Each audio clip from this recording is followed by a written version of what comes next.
రావులపాలెంలో జరిగిన బాణసంచ తయారీ కేంద్ర ఘటనపై రాష్ట్ర ప్రభుత్వం అప్రమత్తమైంది. ఘటన తీవ్రతను దృష్టిలో ఉంచుకొని రాష్ట్ర హోంమంత్రి వంగలపూడి అనిత స్వయంగా సంఘటన స్థలానికి చేరుకొని పరిస్థితిని సమీక్షిస్తున్నారు. ఆమెతో పాటు కార్మిక శాఖ మంత్రి వాసంశెట్టి సుభాష్, రాజ్యసభ సభ్యుడు సానా సతీష్ బాబు, మున్సిపల్ శాఖ మంత్రి నారాయణ, జిల్లా కలెక్టర్, జిల్లా ఎస్పీ మరియు ఎఫ్ఎస్ఎల్ బృందం సంఘటన స్థలాన్ని పరిశీలిస్తూ ప్రమాదానికి గల కారణాలపై ఆరా తీస్తున్నారు. బాధితులకు అందుతున్న వైద్య సాయం, సహాయక చర్యలు, భద్రతా ప్రమాణాలు అమలుపై అధికారులకు హోంమంత్రి కీలక సూచనలు చేశారు. ఇప్పుడు ఎవరికి కూడా ఆ మెటీరియల్ కూడా ఉపయోగపడే పరిస్థితి కూడా కనిపించట్లేదు. సో దీనికి ఏంటి ఒక ఎస్ఓపి కూడా లాస్ట్ టైము మన మన మన ఈనాడు విలేకరు చెప్పినట్టుగా ఆ రోజు రాయవరంలో జరిగిన ఇన్సిడెంట్ తర్వాత ఒక హై లెవెల్ కమిటీ కూడా వచ్చింది. మీరు అబ్జర్వ్ చేశారో లేదు, సురేష్ గారి నేతృత్వంలో, సురేష్ గారి నేతృత్వంలో ఆయన ఒక ఎస్ఓపి కూడా ఇచ్చున్నారు. ఆ ఎస్ఓపిని బేస్ చేసుకునే మేము తర్వాత ఫర్దర్గా కూడా ఎన్ఓసీలు కానీ లైసెన్స్లు కానీ ఇస్తాం. అయినప్పటికీ కూడా ఇలాంటివి జరిగినాయి కాబట్టి ఈరోజు 4 ఆఫీసులు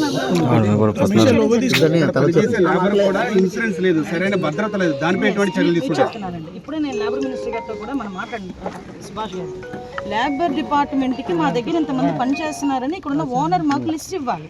లిస్ట్ ఇచ్చి వాళ్ళు ఒక 100 రూపీస్ అంతే సంబంధించి వెల్ఫేర్ బోర్డుకి కడితే కనుక వీళ్ళకి ఇన్సూరెన్స్ వస్తుంది. సో అది కూడా వాళ్ళు చెయ్యట్లా. ఇప్పుడు మా దగ్గర రిజిస్ట్రేషన్ ప్రకారం చూసుకుంటే ఓన్లీ 8 మంది మాత్రమే ఇందులో పనిచేయాలి.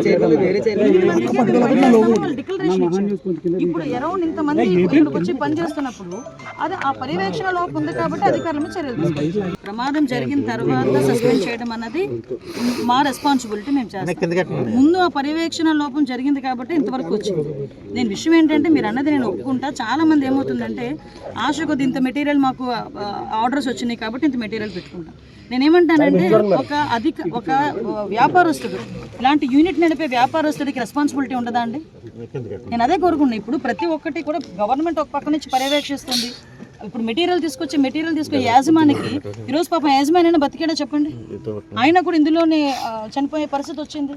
నేను అంటాను ఏంటంటే కొంత మనం కూడా అలాంటి ప్రికాషన్స్, ఇలా యూనిట్స్ తయారు చేసే యజమానులు కూడా చిన్న చిన్న ప్రికాషన్స్ కంపల్సరీగా గవర్నమెంట్ సూచించిన సూచనల మేరకు చేసుకుంటే మంచిదని. నైపుణ్యం లేని కార్మికుల వల్ల ఇలాంటి ప్రమాదాలు చోటు చేసుకోవడానికి అవకాశాలు ఎక్కువగా కనిపిస్తున్నాయి. రాబోయే రోజుల్లో ఏ చర్యలు తీసుకోబోతున్నారు? అందుకే మొత్తం సీఎం గారు కూడా మళ్ళీ రీ-ఎన్ఓసీస్ అన్ని కూడా ఇవ్వడానికి అన్ని ప్రస్తుతానికి అన్ని ఆపుతున్నాం. అన్ని ఆపిన తర్వాత మళ్ళీ అసలు ఎంతవరకు స్కిల్ ఉన్నారు, ఎంతవరకు అన్స్కిల్డ్ ఉన్నారు, ఒకవేళ వాళ్ళకి ఏదైనా ఇన్సూరెన్స్లు ఇవ్వడానికైనా సేఫ్టీ ప్రికాషన్స్ ఎలా తీసుకోవాలి, ఆ ఎస్ఓపిని ఎలాగా మనం ఇంప్లిమెంట్ చేయాలి అన్న దాని మీద కూడా ఒక కమిటీ కూడా ఏర్పాటు చేస్తున్నారు. గుడిసరికి ఎక్కడి నుంచి కొంటున్నారు, ఇక్కడున్న ప్రతి పేపర్ ఎక్కడి నుంచి వచ్చింది, ర్యాప్ చేసే పేపర్ ఎక్కడి నుంచి వచ్చింది, అవి పార్టీలకు సంబంధించి జగన్మోహన్ రెడ్డి పాంప్లెట్లు ఎందుకు ఉన్నాయి, అన్నీ మాట్లాడతాం. ఈ విషయం ఏంటంటే మాకు కూడా పొలిటికల్ కాదండి. ఎగ్జాక్ట్లీ అది కూడా ఇన్ఫర్మేషన్ వచ్చిందండి. ఒక ఇన్ఫర్మేషన్ మాకు ఉందండి. ఇప్పుడు విషయం ఏంటంటే నేను పొలిటికల్ గా మాట్లాడాలనుకుంటే మీరు ఏమైనా పొలిటికల్ గా మాట్లాడాలి, నేను పొలిటికల్ గా మాట్లాడతాను. కానీ పొలిటికల్ గా మాట్లాడుకునే పరిస్థితి కాదు. సుమారుగా 20 మంది చనిపోయారు, కుటుంబాలు రోడ్డున పడ్డాయి. ఈరోజు గవర్నమెంట్ ఆదుకుంటుంది. ఇటువంటి సందర్భంలో నేనేమంటానంటే కంపల్సరీగా అందరం కూడా కలిసి దీని మీద ఒక కంక్లూజన్కి రావాలి, చర్యలు తీసుకోవాలి. మీరు అన్నది కరెక్ట్. దాని మీద కూడా నాతో చెప్తున్నారు.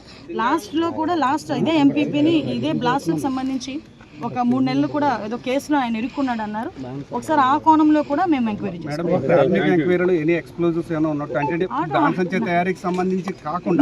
అన్ని బాణసంచ తయారీ ఉన్నాయి. అమ్మ మాకు ఒక 2 రోజులు మాకు టైం ఇస్తే ఫోరెన్సిక్ డిపార్ట్మెంట్ వాళ్ళు రిపోర్ట్ ఇస్తారు. దాన్ని బట్టి ఏంటి ఏది పడితే అది మాట్లాడుతుంది.